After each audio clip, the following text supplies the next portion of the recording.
IVM.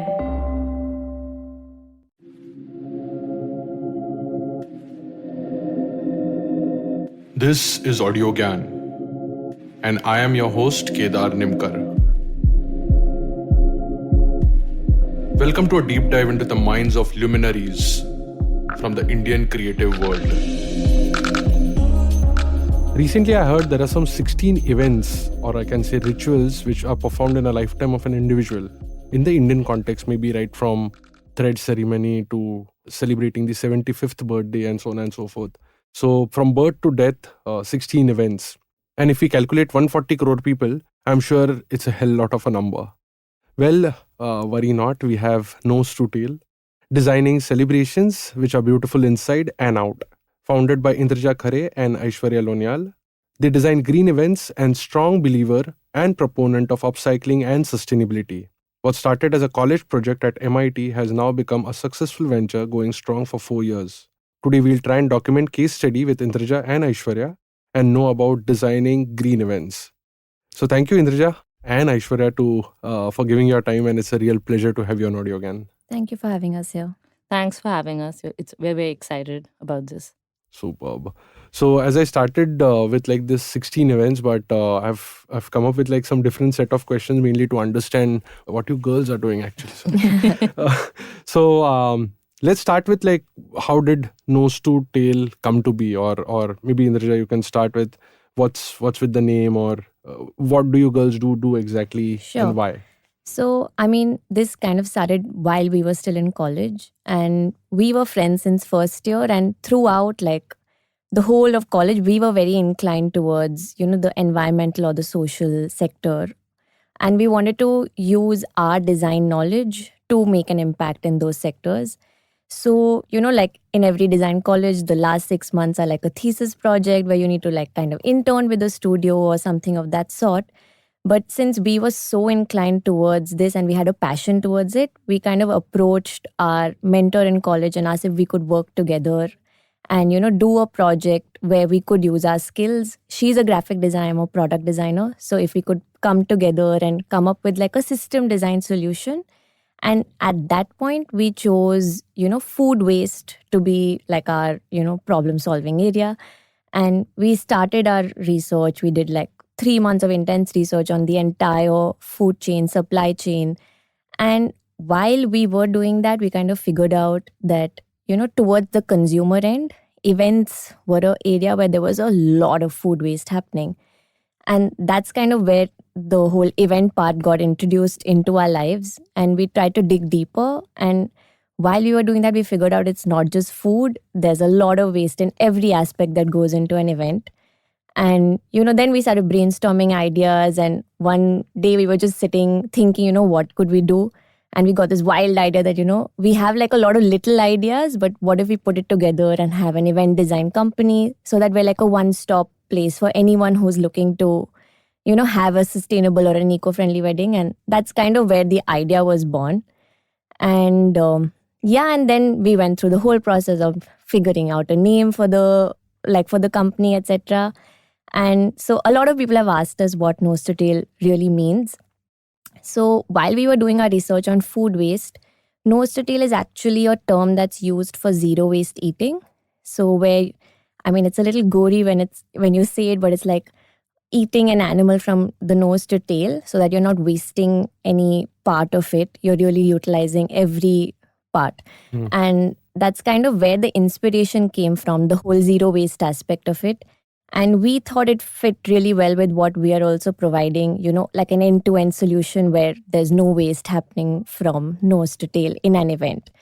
So the inspiration came from the term of zero waste eating, and it kind of fit well with what we were trying to achieve in events. And that's where the inspiration comes from. And it's also, nose to tail is very important, sensitive areas of an animal. And that's kind of also where we want to play with the senses of people and make a really, make an experience for people when they're attending these events. And, that's kind of all of these things that come together to make the name. Mm-hmm. Yeah, and like do you engage in just wedding or like multiple types of events, or what kind of events or categories of events do you engage with? So yeah, our main focus is weddings because that's also the biggest event where there's the maximum waste that's being generated. But we also have done corporate events or other private events in the past, be it birthdays or anniversary celebrations, even festivals like we've done a Ganpati celebration, etc. But yes, our main focus is weddings as of now. And I think the idea is to have, a really memorable wedding while not compromising on either the planet or your, the fun aspect of a wedding. It is a celebration after all. So, yeah. Awesome. We'll circle back on the celebration part of it, and obviously there's money. I think that's why. That's also true. Yeah.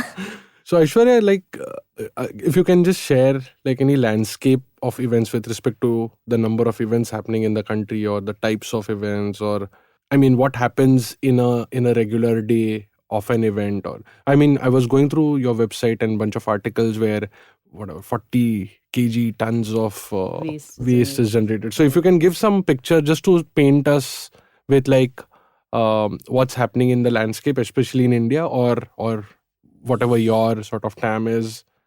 Sure. So basically, wedding industry is a 7.5 lakh crore business in India itself. So annually, there are 1.5 crore weddings that happen each year.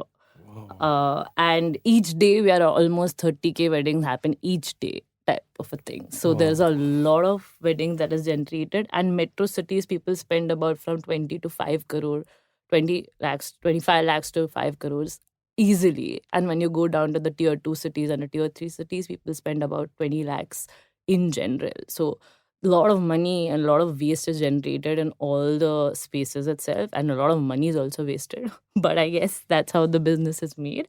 But the major aspects that are like the venue, decor, like food, beverages, and all the other things, they are the maximum thing that takes the money out, and that is also the area where the most of the waste is generated, and that's where we try to work around that. What are the alternatives that we can do and make the impact lesser?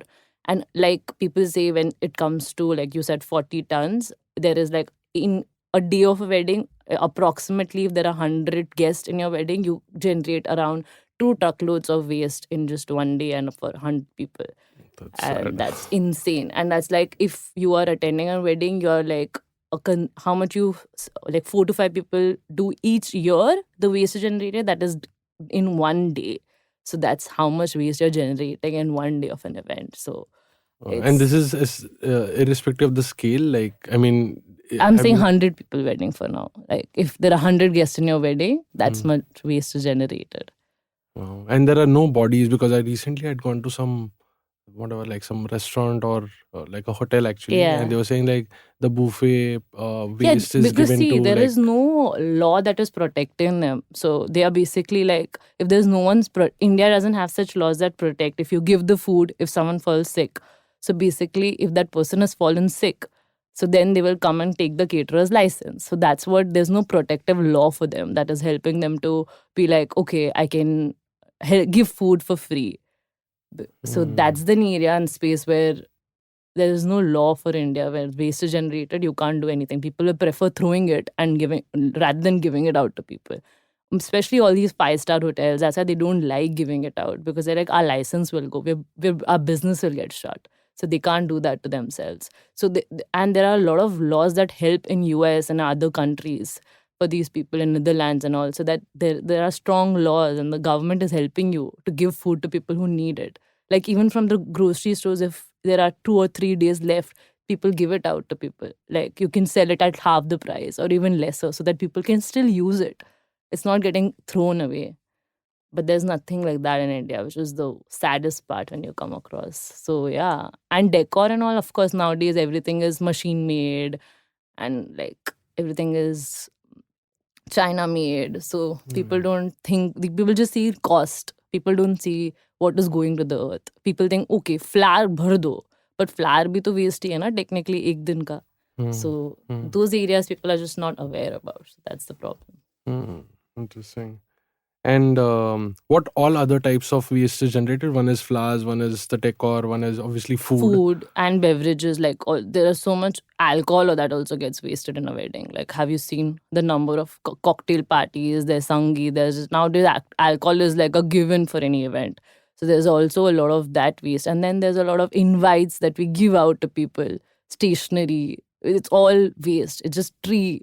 You can make it digital. You can have, so people have such big packagings for give invites itself. So working on those areas is very important when you are doing things, but I think no one's doing that. So that is what we want to replace, because there are alternatives. It's not like it's not possible, but it's just you don't have the time when you're planning a wedding, because there's so much happening in a wedding other than just planning part. You have your families involved, you have your relatives involved, and you have yourself to take care. So I think it's a lot on the bride and groom to do, and they are just unaware about these things, and they don't have the time doing their regular jobs as well.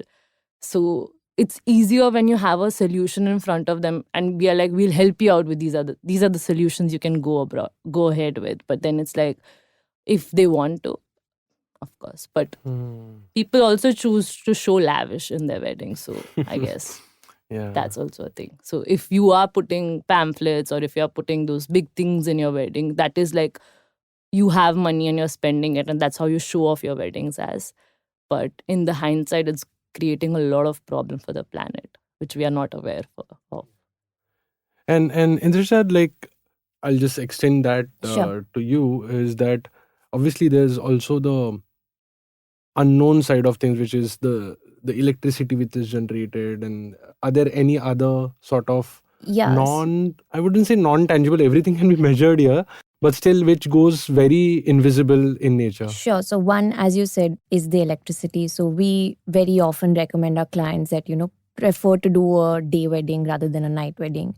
You're saving on a lot of lighting that otherwise sucks up a lot of energy. Also, I think like the first thing that anyone does is choosing a venue. And I think that's very important when it comes to reducing your carbon footprint. You really need to analyze where your guests are coming from, where are the maximum number of guests placed. So if you rather do it in that city or that town, so that they're not like 300 people traveling to a place So rather than. destination wedding is like, no, actually.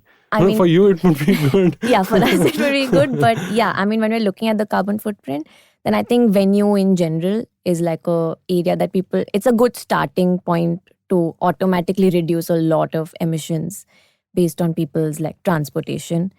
So yeah, I think venue and just lighting itself are like two things that people don't generally consider, since you're not really seeing what's happening.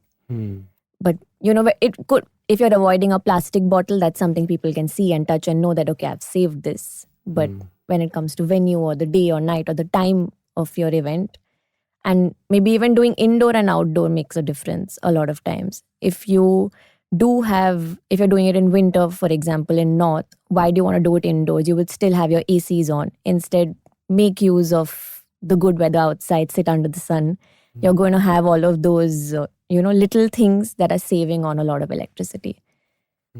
It's quite. And seems it's to not like it's cheap. Electricity is expensive. be- Yeah. Yeah, I mean, people's budgets become double just because of doing it in the night instead of the day, because lighting is expensive. So it also helps people by saving cost. And like this, photographers are also very happy because they get great daylight to shoot in. So it's actually Wow, it's so nuanced. a very happy thing for everyone. Yeah, it's a win-win. Yeah. So what's sort of Indraja, like what's sort of the biggest waste that you optimize for with Nose to Tail? With Nose to Tail, I think our primary focus is decor. And I think that's where our design background also kind of helps us.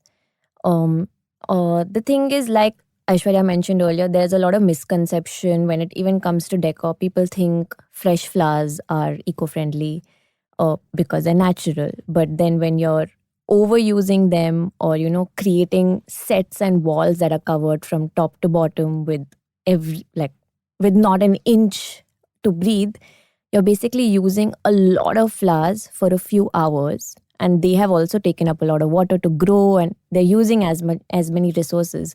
So you kind of need to think of how you're designing an event, even if you're using flowers, how can we avoid using florist foam on which most of the floral arrangements are done?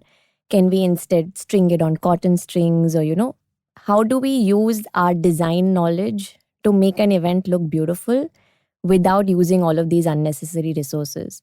And we also focus, as you mentioned earlier, a lot on upcycling, because we do believe if there's something existing on the planet, might as well, make it look better. We have used newspaper, plastic bottles, glass bottles, tin cans, the egg carton trays, you name it. And I think our favorite pastime is to, hunt for trash and see what can be converted to kind of really make your event look beautiful, but not put a burden on the planet by, trying and buying new material, whether it's fabric scraps also. There's a lot that can be done if we really look into things.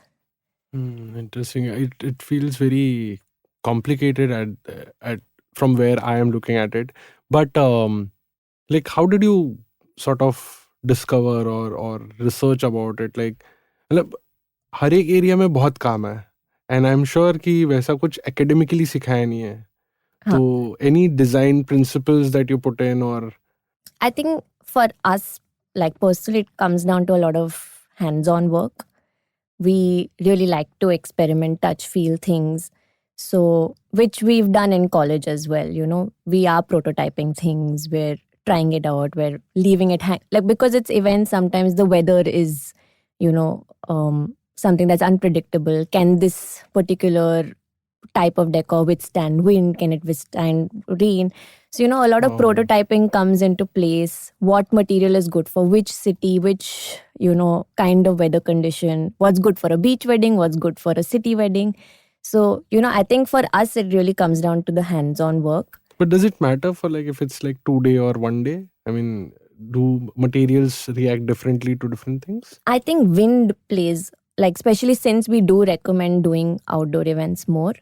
So, like, a lot of our decor can get messed up because of the wind. So how can we make it a little more heavy so that it doesn't fly as much, or, things like that.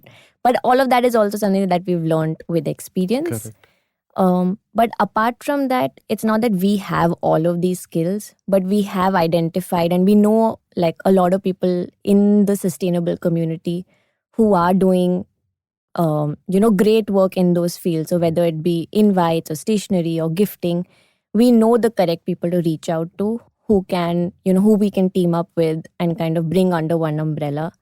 So they get to showcase their skills as well. And most of the brands or organizations that we associate with, they are the people who are also socially employing like unskilled women, getting them skilled, providing them, supporting them financially. So it kind of works out well in that way. Lot of questions to double click on, but I'll just like complete this thing.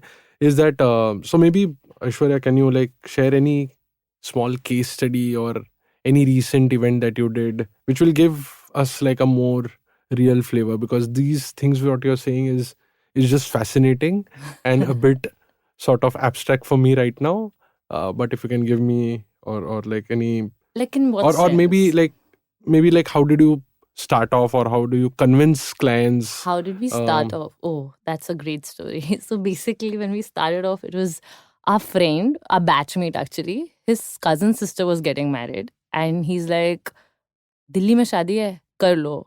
So हमने बोला, but we had not done a wedding till then. We were doing smaller weddings like parties and like baby showers and all those things. And we were like, dude, how will we do a wedding? And he's like, बस कर देना यार, मेरी बहन की है, tension मत लो. So we were like, okay, let's just do this. And then like we were like, what are the events? They were like, what work have you done? And we had done small events. We just showed photos of things what we had done and everything.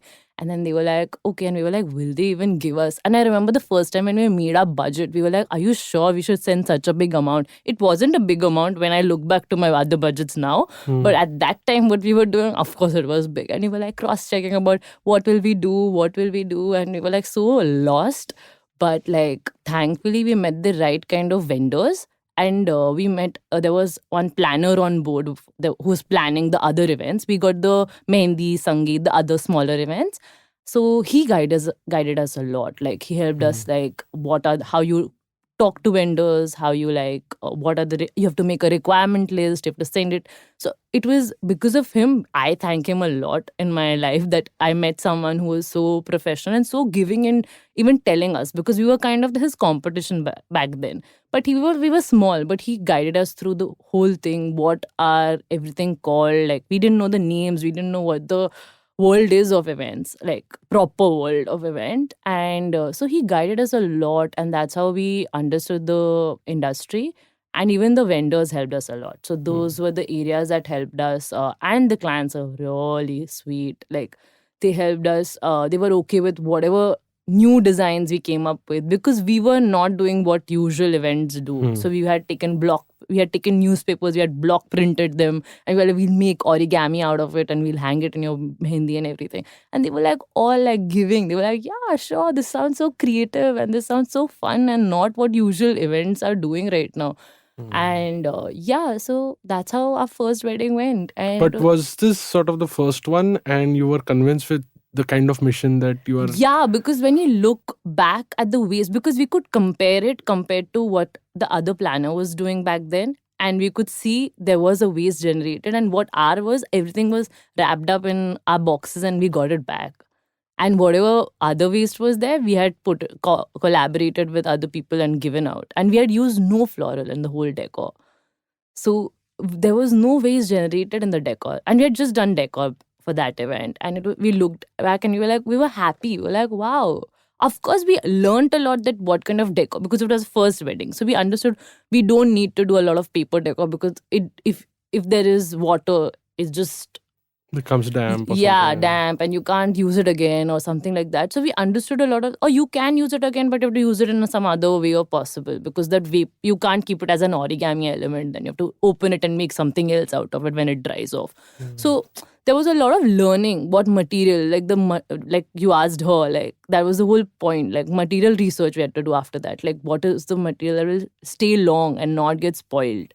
So cloth was the best because it dries easily, it just comes. So those were the learnings of a first wedding, I think. And convincing our clients, I didn't think we had a problem with that, because there was no competition in our space back then. There was no one doing eco-friendly events. So if someone wanted to do an eco-friendly event, they will come to us. And now when I look back, now there are a lot of people who have got into the field, who are trying their hands on that. I don't know how, I don't want to say what they're doing, but like there are a lot of big planners also who claim that they're doing sustainable events. But yeah, like when I look back, things have changed since what we started off. And we're lucky when it was with the clients thing. Yeah. And I think I just want to add, the biggest thing that kind of also, really helped us go ahead with this is that we could see our initial few clients recommending us to other people, or spreading the word. So it was like validation for us that okay, they have really enjoyed their event and they're happy to recommend us to their friends or their family.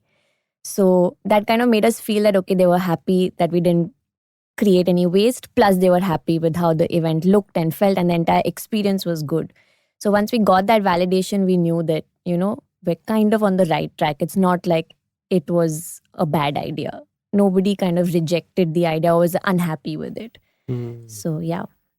Got it. Yeah, and I asked you about like do hi din ka baat hai? No, actually I missed the thought which Aishwarya mentioned about wrapping it up and like putting it back. So if you can explain or like give any quick example of how does it happen in a regular setup. There's a client which Aishwarya spoke about.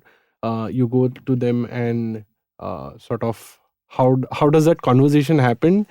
And from there till sort of the wrap up, just like a very broad stroke. Yeah. So I think firstly, it's understanding the client themselves, what is their background, what are their cultural preferences, what are their tastes and likes, and, just figuring out what their exact requirements are, what kind of an event are they hoping for? Is it an intimate wedding? Is it a big fat wedding? Like we need to figure all of those things out.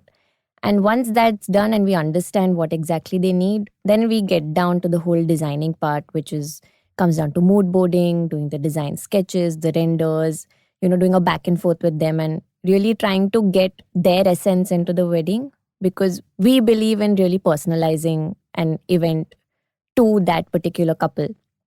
So, yeah, it comes down to the designing, and then it comes down to us really doing our whole material research and figuring out what kind of scrap will be appropriate for this wedding, or what kind of, all of the whole hands on prototyping happens.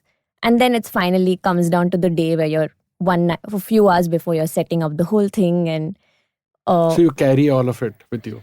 so it depends, like from material to material. Suppose we're upcycling, for example, glass bottles. It doesn't make sense to ship it from Bombay to Delhi. We now, after we've done a lot of events, we do have like a particular sources and vendors in every city possible. So we do, like we know kabadi walas in every city. So like we approached them like few days earlier saying that please bhaiya, 100 bottle collect करके हमारे लिए side में रख देना. So we reach there a few days earlier. We plan out everything, we clean everything. Whatever needs to be done to upcycle it is done in that city.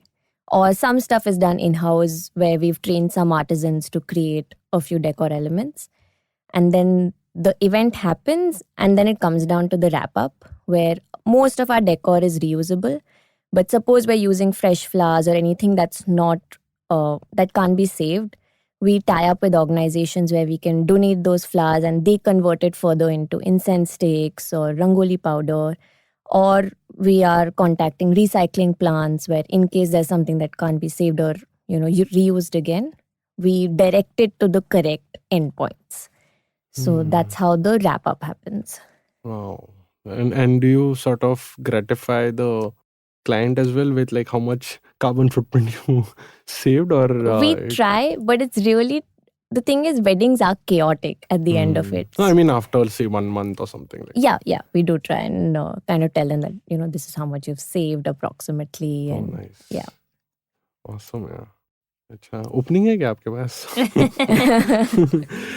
Aishwarya, like if you can help me understand sort of how do you balance these emotions also, because when there are rituals and sort of people when they're celebrating, they're celebrating in silos, not really having a macro picture of the environment or the planet as you mentioned. Yeah. और बहुत सारा like emotion जुड़ा होता है, right? Yeah. तो like we are used to गेंदे का फूल for like whatever, I don't know. कोई भी what damn years. ceremony. Yeah. तो उसको अगर आपने पिच किया कि let's change it or let's have something else, or even those that rice which is thrown. Yeah. तो हो रहे लोग sensitive. Yeah. But I'm sure you must be coming across clients who are like very particular about certain things, and which is the most nastiest thing probably. So how do you balance that out? To be very honest, our cultural things are never a problem because Indian culture is always more sustainable. So we have lost the track when we became the Western world. We're trying to adopt things from the Western world. We had our doodh in kanch ka bottle for so long, but now we went to plastic because other world is doing that. So that's the problem. We've opted out things which are more for the Western world. And now we're going, and this is what Nostradamus loves doing, getting back to the roots of India and Indian culture and Indian society. And if there is something for say like an emotion thing which is non-sustainable, like maybe firecrackers nowadays, which we want, we usually tell them and explain them why it's wrong. And if after that they want to go ahead, then that is not a thing we are taking care. But mostly most of our clients are convinced when we try and pitch them what's the wrong, we show them what you're doing to the world if you're doing this thing, and what is the midpoint we can come, which will be fun also, but it's an environment. But how do you convince? Because I mean, like, do you show PPTs? Do you show like some Excel We sheets just or not like just talk? we just talk. Like I think both of us are good talkers, and we get very well with the parents and all. Like because we are not very professional, we become a family member or a friend for the family, and that's the route we take. We both are very emotional with our work and we're very attached to it, and that is why, and we really want people to like it's not a problem if someone's copying our idea. It's like you copy it because this is what we need to do. The event industry needs to change.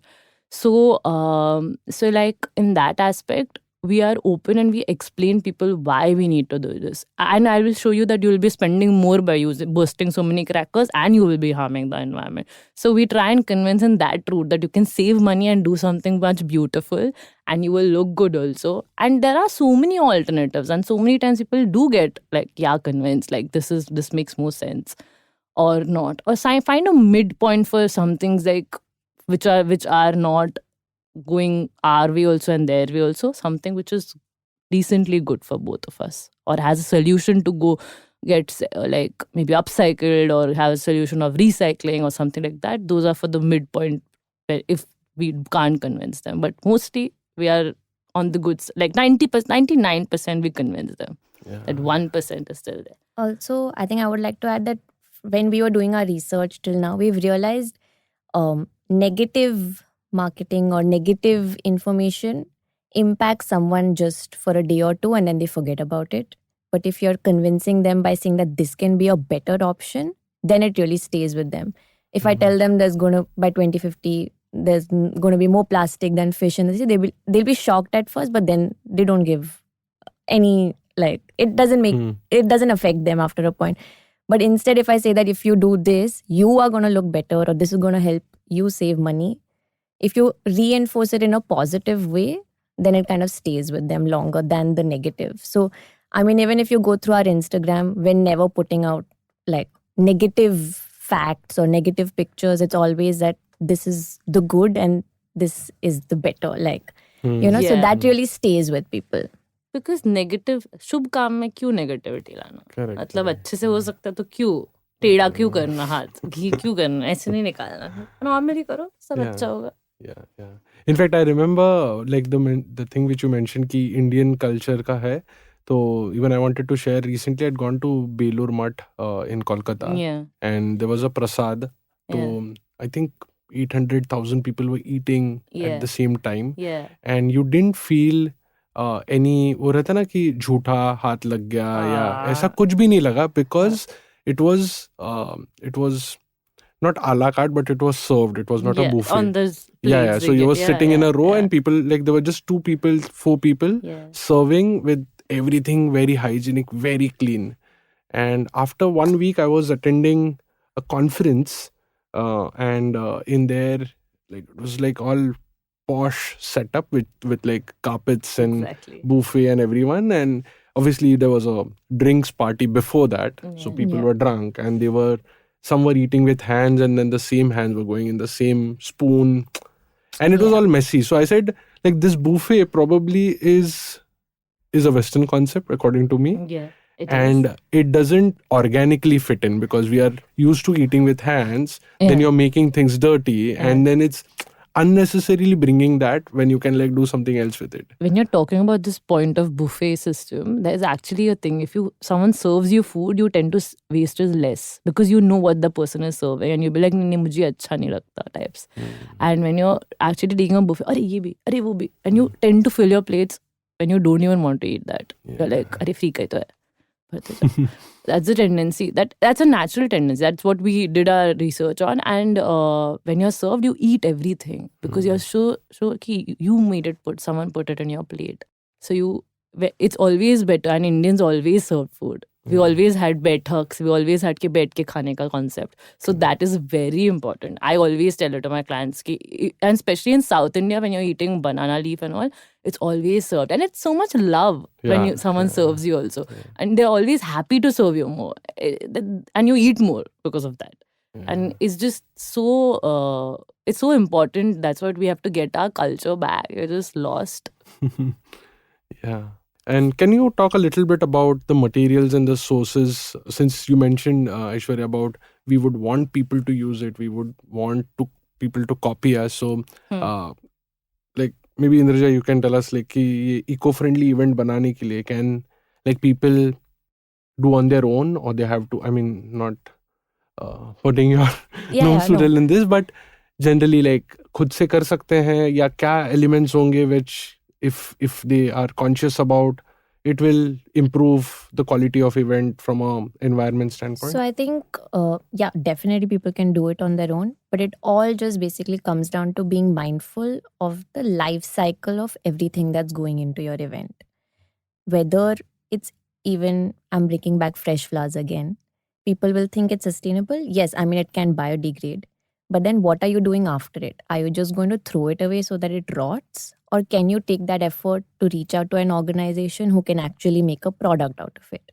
So if you're giving that thought to everything that's being used in an event, you will hit these roadblocks where you know that something can't be done with this material or this style of serving food or this or that.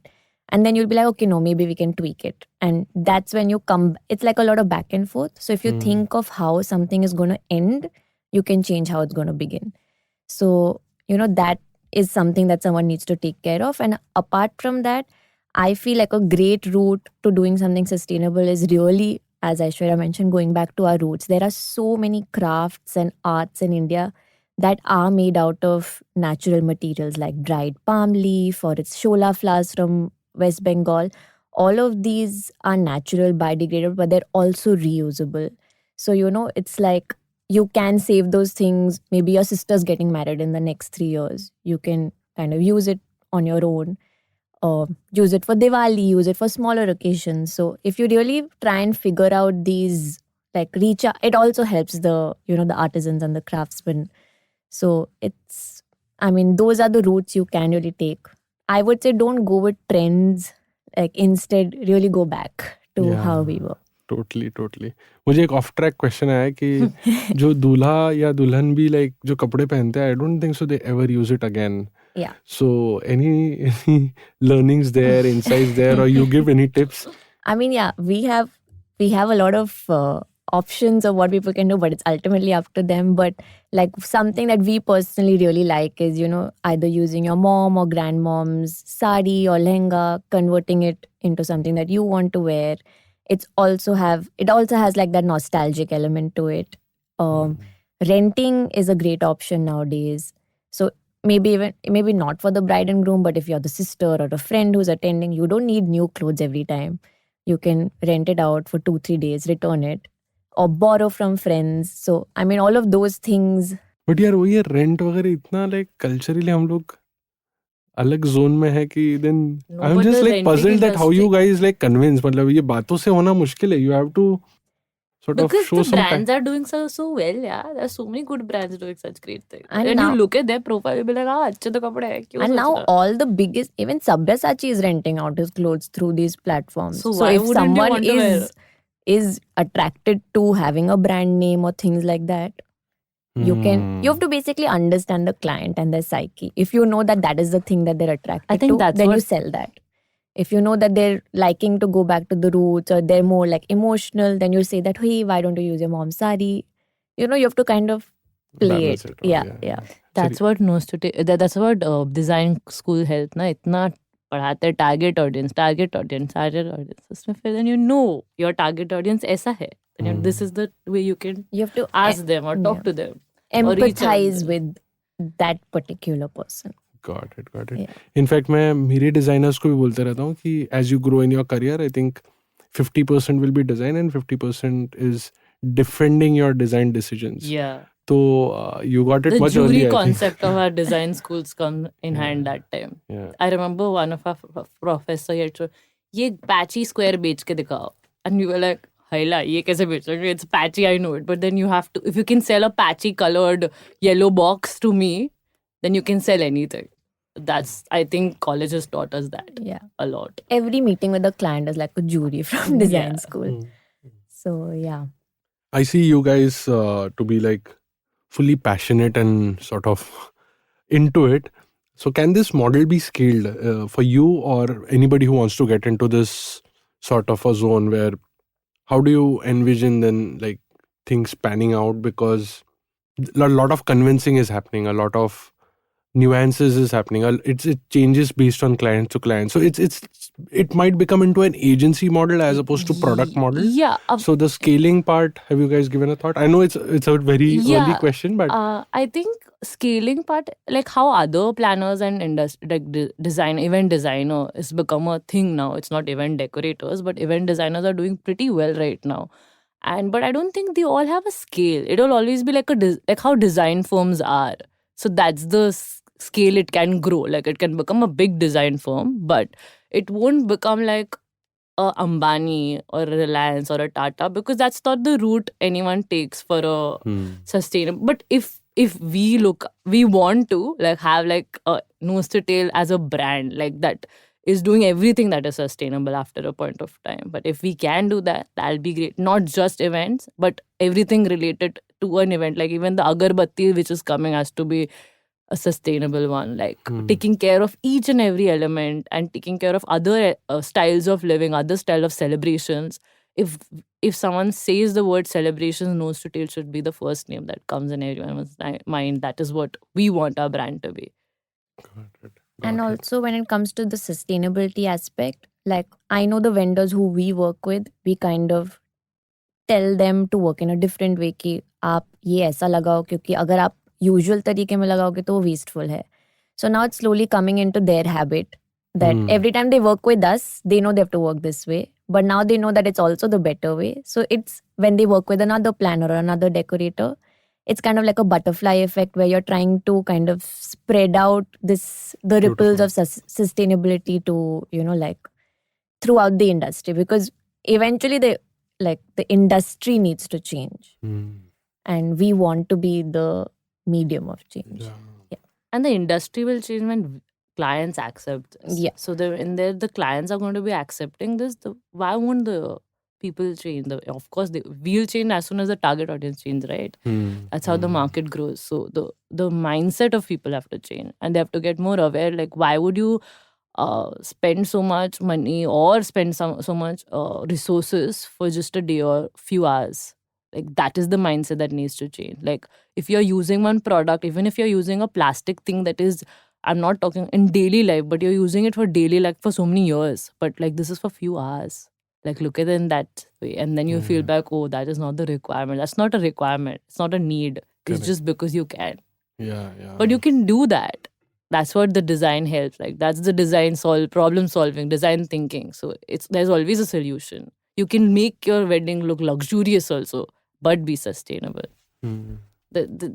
Like, people don't relate sustainability to luxury, or people don't relate sustainability to looking good. There's a problem there. So that is what we are trying to solve. What design can do. Yeah. Beautiful. In fact, I lost chain of thought, but for you guys, like handling waste is like the top priority, sort of a constraint. Now within that, because design is done in constraints, so you keep that as your perimeter and then go deeper into solving problems. Because some people relate, like if you have a chandelier put in a wedding, oh, it's a good wedding. But a chandelier can be made, good chandeliers are very expensive. Half the tent walas don't even use that. They use a crystal wala, which is very cheap. It's not even glass. So you can give a better alternative to that. No, make something with upcycled things. That's what, like, there is so much you can do. There is so much crafts in India. Like, just look around, man. Just like get out of your house. There's so much beauty. Like, I every day sit. That's what I love doing. Like, is city ka kya art hai? Is city ka kya craft hai? Like, there are so many. Every city has a craft, and we are unaware about, and they're dying. I came to know last week there's something called last month about something called a Sanji art that we're not even aware about. And they only three families are doing it in Mathura. So like, we were not even aware about this art form, and it's dying. So that's what, like, the people are giving them awards. What will they do with awards? You need to give them work. Yeah, true. And any other countries doing it? I mean, are there sort of outside India candidates whom you have researched or agencies or like? So no one specifically at this scale, but I know of people, like a few smaller designers in the US who are helping, people do birthday parties or things like that in an eco-friendly way. But nothing specifically, but I feel like every planner is now getting a little aware. So it's not like their niche that's all they're going to do. But sometimes if a client approaches them, then they take that route. But I feel like, the art and craft that we're talking about is more prevalent in Southeast Asia. So whether it's Thailand or Bali or India, we have crafts where, you're using natural materials and things like that, which is not so much in the other countries. So I think it's more possible to do it. I mean, we have to really use our, what do you say? Indigenous Yes. sort of ways to. Yeah. क्योंकि जैसे ऐश्वर्या ने कहा कि like my personal opinion, I think it's more required in the West because Yeah. West में ज़्यादा waste है, पता नहीं. Hey. हाँ, like because we are culturally sort of not. Yeah, and they the thing is, we don't respect till they respect us. Like anything in India, like we'll be like yoga भी वहाँ पे appreciate है तो फिर हमने appreciate किया उसको. That's the problem. As soon as some art form gets appreciated there, block prints, for example, block printing has become big right now. All of a sudden, that's because people from there started appreciating it. Is when block prints became so great in India as well. But that was a dying art long time back. So that's what is happening. They will appreciate, they'll buy, they'll go sell there, and people will use it. And now their marriages have block print, and we think, oh, now it's luxurious, now we will use it. So then that's sad. Cool. I think it's been sort of a great learning for me as well. I'll just conclude with one last question, and please feel free to answer whoever can. Is that how has your sort of design education helped with respect to problem solving? Yes, you covered that in bits and pieces, but anything much more sharper for basically fellow designers or young students who are sort of getting into it? Like what's your sort of the biggest learning after Nose to Tail? I think for us, like design education, where it comes into play, like top two would be, one is visualization, because that's something that's very required when you're trying to convince people for a celebration that is all about the looks. So that is one. And the second is empathizing with the client and understanding them. And, then using that for design thinking and problem solving. So I think those two are our, design education really helped us over there. Yeah. But this is sort of after 4 years, but initially there was some different learnings. I mean, learning the material itself, like being an IC, being sort of, or is like this sort of a form will require you to be IC throughout, or can it be like the learnings or reusing even the templates that you have used? I mean, we do reuse like a lot of us. No, in terms of not the material, design. but the thinking pattern, thinking. like the templating of processes maybe. I think thinking keeps changing. Evolving. Yeah, depending on the client and their requirements and whatever it is. But of course, the base foundation that you get in your colleges are very strong when it comes to that. And especially, I think I thank my college and my faculties for that, because they made us think in a different way. When I look back and to my whole batch, I see everyone doing something on their own and something good for the environment, or something in the social sector, because I think they brought up in that. And I don't see that with my other group of friends. So I feel we want to solve a problem, and it can be any kind of problem. We just don't want to do a packaging for the sake of doing a packaging or something. I'm not demeaning any field. I'm just saying कि कुछ करो तो किसी motive के साथ करो is what I believe in. And that is what I think design colleges incult in you. Like, do it with a purpose, and there should be a purpose in anything you do in life, is what we both believe in.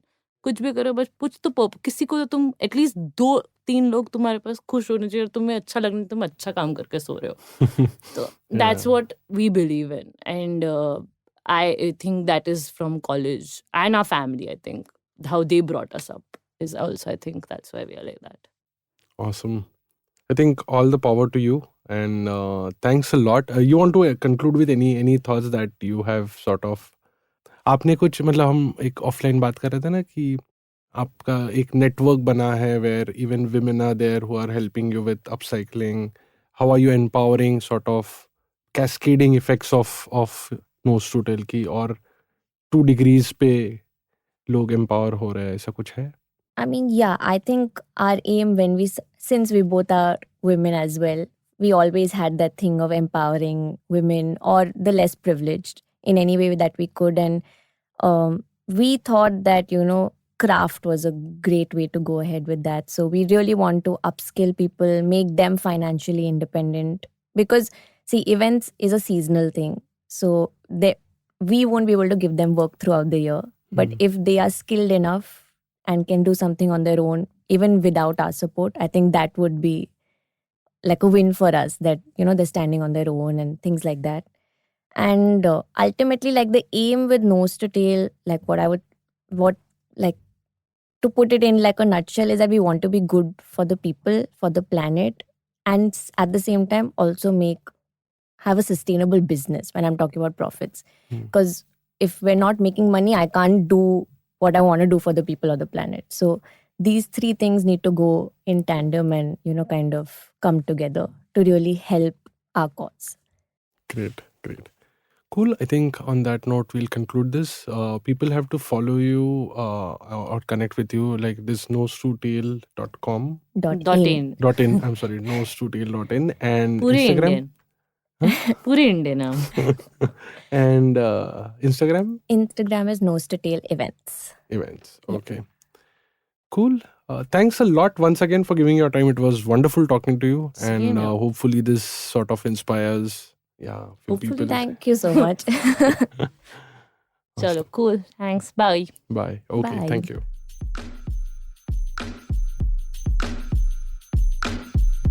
And that's it from today's Gyan session.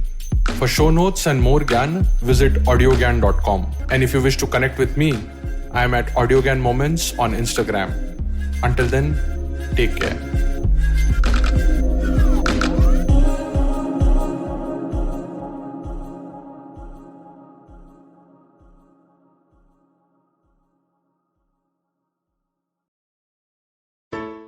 Hello! It's been a great week on the IVM Podcast Network.